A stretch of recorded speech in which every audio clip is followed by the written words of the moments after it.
We've got like a crane game that the love interests really, really sucked at. Like, really sucked at.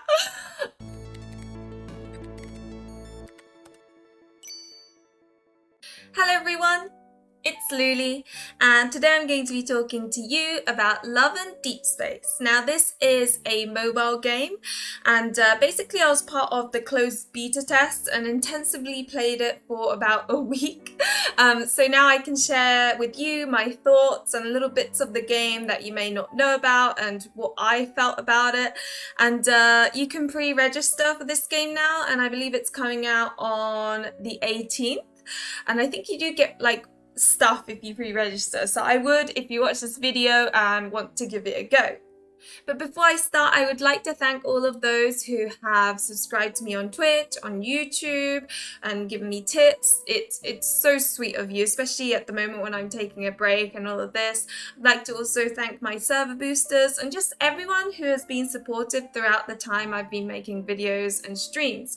Also, the question of the video today is, do you tend to self-insert when playing otome games? So do you tend to see yourself as the main character, or do you see the main character as a separate entity and you see it from a third person view, like you're on the fly on the wall watching what's happening? I'd like to see what people tend to do. I'm very interested, so please do comment your answers below. But anyway, let me start. Oh, one more thing regarding spoilers. I won't be including any plot spoilers or character spoilers, so you don't need to worry in regards to that. But there will be sort of card designs that pop up in this video probably. So if you're really sensitive about what the pictures and stuff look like, then I would swiftly move on. But yeah, so that's that. Now, Love and Deepspace, what sort of game is it? It's basically a 3D interactive otome style game. So you've got 3 love interests, and you'll be seeing them as if you're the main character, and they'll be moving, and then the story you'll be looking at. It's very interesting. It's not like a lot of the Switch or PC otome games. I suppose that is quite typical of a mobile otome game in that sense. So yeah, it's all first person view, and the genre is sci-fi. It's like a sci-fi adventure with an action-packed battle system, which was really interesting because I haven't really seen that either. It really is like hack and slash, which is nice. It has all obviously the story portions with all the text and stuff, but some levels are this battling. Like it's really fun. I thought it was good. But let me start properly with the synopsis. So this is based in a futuristic world. So in 2034, the very first message from deep space was received, and as a result of that, these monsters called wanderers began appearing and attacking civilians. The main character is determined to become a hunter, to hunt down these wanderers due to something that happened during her childhood. And yeah, this game is basically, the story is held after the main character joins this thing called the Hunters Association, which is an association, basically like a company full of hunters that help keep the world a better place. So that's kind of the blurb, if you will. And this game is made by Paper Games, which has also created Love Nikki, Shining Nikki, Mr. Love Queen's Choice. I actually recently started playing Mr. Love Queen's Choice because I was curious to know how similar it is to Love and Deepspace. I do kind of see similarities in that the way in which these stories and the levels are kind of put on a map is similar. You've got your social media stuff. The UI is very similar. So if you enjoyed Mr. Love Queen's Choice, then you probably will enjoy Love and Deepspace as well. At least if you like that sort of format, if you know what I mean. As for Love Nikki, it's different, but I actually really like Love Nikki. I was addicted to it for a time.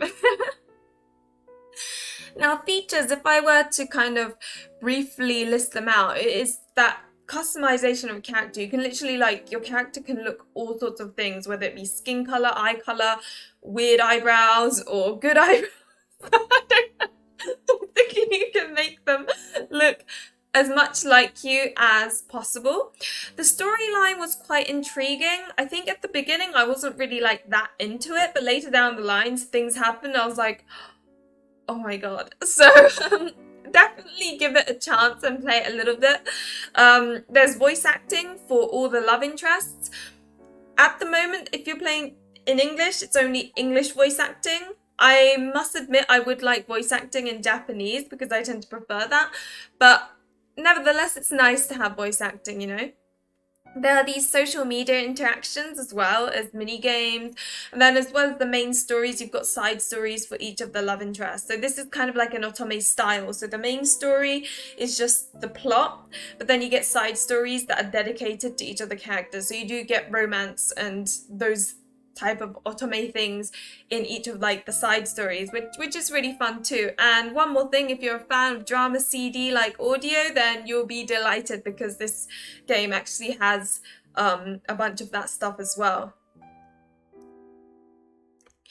So going through that in more detail, the main story to follow is, it kind of explores the heroine's journey as a deep space hunter. So you know how she joins the association, how she like battles certain monsters, and how she gradually kind of explores being that and the truth behind how the world came to be and all of that sort of thing. So it's quite intriguing, especially like learning about the main character. I do think the main story is very much focus on the main character, and then you've got the side stories, which is kind of not branching out, but like kind of touches upon the love interests to give them a bit more depth, because you do encounter the three main love interests that you can have interactions with in the main story. But I think it really is the side stories and other bits and pieces that kind of add to it and make you enjoy the characters better. So yeah.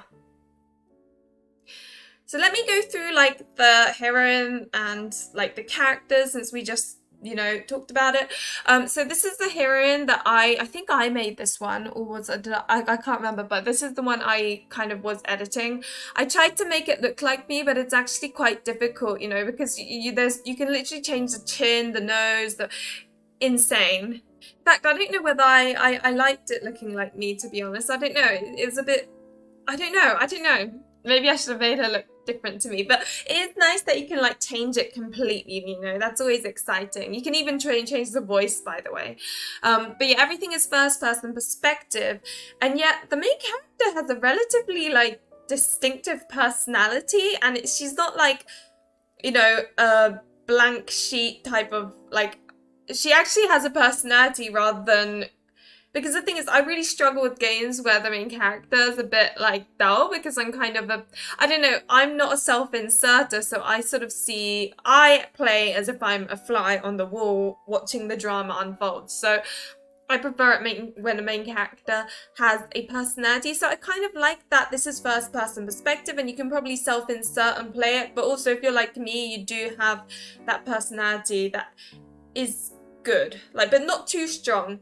She's not like eccentric where she might be a bit of a Marmite. She does have a personality, if you know what I mean. And the backstories of her is also interesting. And that's actually I'm not going to say what, but I thought it was like, okay, interesting. The first one you meet is, I know, look at this photo. Like, you can already imagine the kind of side stories, if you want to call it that you can see in this game.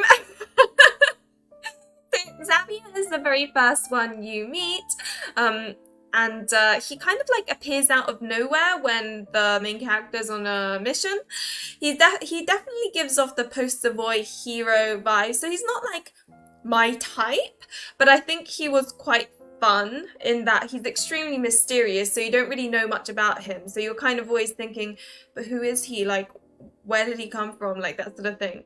And he's a fellow deep space hunter, and he has the light evo, which the evo is something that awakens in certain characters, and it's like a superpower essentially. And it's interesting because it's something that also occurs in Mr. Love, Queen's Choice, if I remember correctly. And so I thought that's interesting that they use the term Evo in this game as well. I wonder if there's going to be a link. I don't know, but I guess we'll see. I'll play more I'll play up more of Mr. Love's Queen Choice and maybe make a video on it and compare it. The second one you meet is Zayne. He is actually your childhood friend and her appointed physician during her work as a deep space hunter. So a lot of the interactions you see with him is kind of like at the hospital where he's like making sure you're okay. He's also a famous heart surgeon, so very accomplished. But he's a very cold kudera. He's a bit robotic, really. Like, I know one of my closest otome friends would absolutely adore him as a love interest because he's so cold and he's not my type, and usually when the character isn't my type, it's her type. But yeah, kudere through and through, and to be honest, I did find him cute in moments, but yeah, kudere through and through. And then you got Rafayel, my absolutely favorite.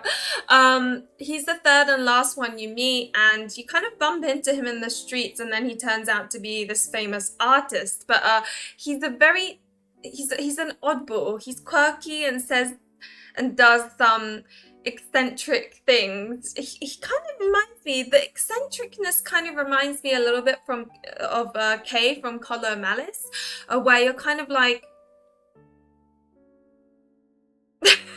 you know what I mean? Oh gosh, I just realized I forgot to mention that Zayne's Evo is ice. So that's kind of interesting too. But anyway, Raphael's Evo is fire, which is weird because he talks about fish here and there and seems to like water and stuff. So it's kind of weird that you'd expect his Evo to be like water or something, but I don't know. Either way, he's really cute. I really adore him. Normally I'm not that like, oh my gosh, she's so cute about characters, but in his case I was like, immediate, I like him, he's my favorite, he's the love interest I'm going to be going for and exploring all the side stories when this game comes out. Like, he's going to be my priority. I don't know, I just really liked him. So coming to the gacha element, which is the bit that everyone's worried about, including me, because I haven't played it from like a normal, like I haven't, because I was in the closed beta, obviously I was given everything, so I didn't have to like grind for it. But the gacha element is collecting these cards that come with memories, and basically these cards are used and during battle, because if you get good ones, obviously you're stronger, that sort of thing. So they're quite important in the levels in which you actually have the gameplay and the battles and stuff. But they also include the side stories in which you learn more about the love interest. So I guess if you want to enjoy the certain side stories, you're going to have to grind to get these cards. So I guess that's where the gacha element is in. And I mean, I don't know how grindy it's going to be. Hopefully it's not too grindy. But for those who are a bit wary of gacha stuff and you're like, oh, I don't know whether I'm going to get too addicted to it, this is where the gacha element is. Just so that you're aware of it. Now, I keep on talking about this battle system. I must admit I wanted more of it in like the main story, because you do have like you have the plot stuff and then you have the battle system, and I don't know what it is, I just love the battle system. But for those who are like me, yes, you've got the chapters with the battles, but you also have this thing called battlegrounds where you can battle different bosses within like certain time frames and stuff for rewards. So, you know, if that's what you really like about this game, you can do it to your heart's content in that part of the UI, essentially. UI? You know what I mean. Now, mini-games. So many mini-games. I mean, we've got like a crane game that the love interests really, really sucked at. Really sucked at. It basically, you end up going on like a date with one of the love interests, and they're like, oh, I'll get the plushie for you, and they never do. You end up doing it yourself. But it's all good fun. There's also this cat card game. I can't remember how it's played from the top of my head, but it was quite fun. So that's another thing you can play. There's this photo booth function where, you know, you've got accessories and like clothes that you buy for the love interest and the main character that you can pick and then take photo booth photos, which is really random and interesting.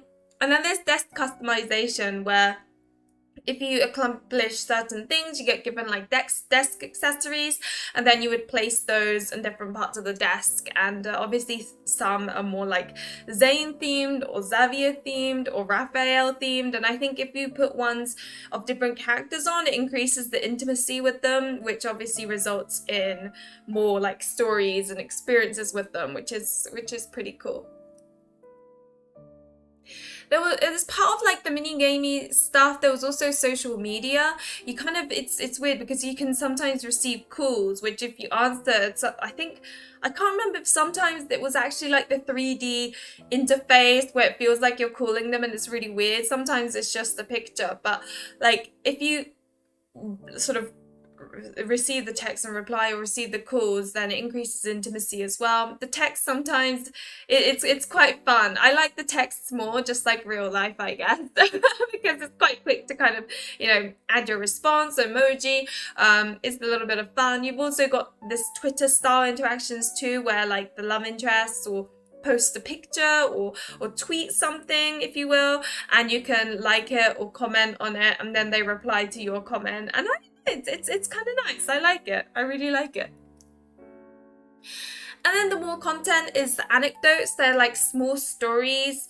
I can't really explain how to like navigate to these little things, but you've got anecdotes, which are short stories about each of the love interests from perspective of other characters. Like one, I think was for Zayne, was from the perspective of like one of the interns or something. I can't remember, but it adds depth to the character because you kind of learn about them a bit more, not from the main character's perspective, but from other perspectives too. And there is this by your side function. Earlier I said if you're a drama CD fan, then this is great. Basically, the by your side function is drama CDs that you listen to, which, I mean, I'm not a huge drama CD listener, so it's not really much of a bonus for me, but for those who love drama CDs, then great, because you get these here and there, and yeah, it really is like drama CDs. Now that I've sort of spoken about the features, what to expect in the game, I'd like to talk about what I liked in Love and Deepspace. So I liked how the side stories gave so much depth to the characters because, you know, the main story, if you just follow it, really is just about the main character and bits of the love interest, but it really is all about plot. So, you know, if you want to get to know the love interests, the side stories, the anecdotes, the calls, the social media, all of that really does like add depth, you know.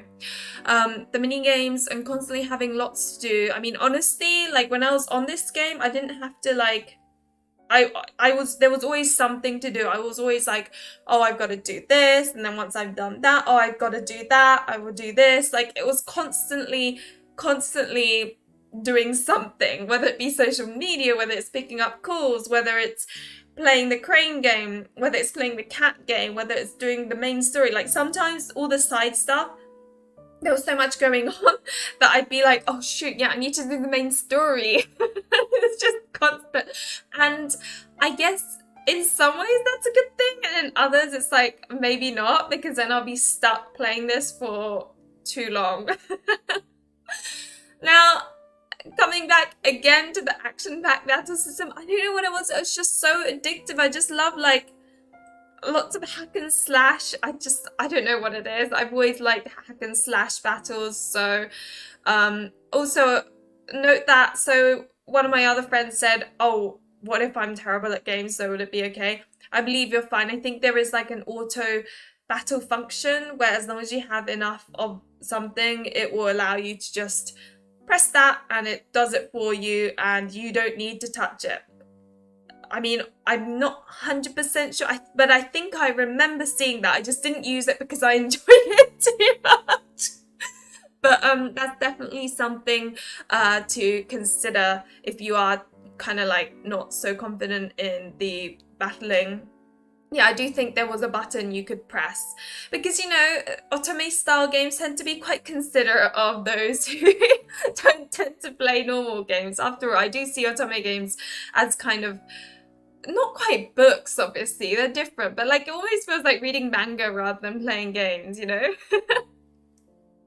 Now, what I didn't like, so only English voice acting. I don't know whether that's going to change in the future. I just personally prefer Japanese voice acting because that's what I'm used to. There's nothing wrong with the English voice acting. They did a really good job, to be honest. I was very impressed. It's just what I'm used to. So that's very much a personal thing. Another thing was that sometimes I would get lost. Like, I'd be like, oh, I want to do that part of the game. How do I get there? Like, I still was getting very much used to the UI, so I don't know if I'm making any sense, but basically the screen would be there and I'd be like, right, okay, I want to do that thing with the love interest, and I'd be like, oh, was it the date section? And it'd be like, oh no, that's not it. Like, I'd kind of get lost in where to go because there was so much to do. But I think that's more a matter of, you know, spending time in the game and like getting used to it rather than it being the game's fault, if you know what I mean. It just isn't like super simple. So that's another thing to consider. If you like simple things, then this may feel overwhelming, but give it time, give it time. Oh, and this again is a personal thing. I'm really impatient, so I don't always listen to, I know, God forbid, I don't always listen until the very end of the voice acting. I often like to skip to the next part unless it's like a super dramatic scene or something. But some of the scenes you have to wait until the love interest stops talking before you can press and move on to the next part of dialogue. Now, it's not a huge problem and it doesn't bother me that much, but the impatient side of me really is like, come on, I want to know what's happening next. So that is one of the things that I was kind of like, oh, it's a bit frustrating, but yeah, like I said, it's a personal thing and not a huge deal. So to be honest, I did really enjoy this game and I did struggle to come up with things that I really didn't like. Now, obviously, it's also a sort of, I don't know how grindy it's going to be, how, you know, free to play friendly it's going to be. That's another thing that kind of makes me think, but obviously that's something I'm only going to be able to figure out on my own when I actually play the game for real, as opposed to be given, like, thrown loads of gifts and stuff as a closed beta player. But yeah, so that's kind of like, you know, things to consider. So my general thoughts and rating based on the 7 days worth I played, I'd give it a 4 out of 5 in terms of like my first impressions of it. There was always something to do. I was having lots of fun. I was really sad when the 7 days came to an end and I am so excited for the 18th. I cannot wait for this game to come out. It was so addictive. Which is a good and bad thing because I've got so many other otome games in my backlog. Rafayel though, oh my gosh, as I said earlier, it's very rare for me to feel quite like, oh, how cute about a love interest, because, you know, you go through so many and they start seeming very similar after a while. But I really like Rafayel. I mean, I just find the quirky characters and the strange ones so endearing. Like Kay from Color Malice, I was always like, oh, you're so strange. Oh my gosh. That's how I felt about Rafayel too, so I'm really excited. And I said earlier, I don't know how free-to-play friendly it's going to be, so that is something that will obviously sway my rating later down the lines. If I do continue playing it, because if it's not free-to-play friendly, then I tend to just kind of get bored and stop. So I guess we'll just find out. But yeah, I highly recommend it. You know, it really was fun, and I was really sad when the 7 days came to an end. And hopefully this video helped you and learn a bit more about it. Obviously, feel free to ask any questions below. If you have any, I'll try my best to answer them. But yeah, that kind of covers my Love and Deepspace first impressions video. Anyway, thank you very much for watching this Love and Deepspace video. Remember to like and subscribe if you enjoy my content, and hopefully I will see you in another of my videos or streams. Bye!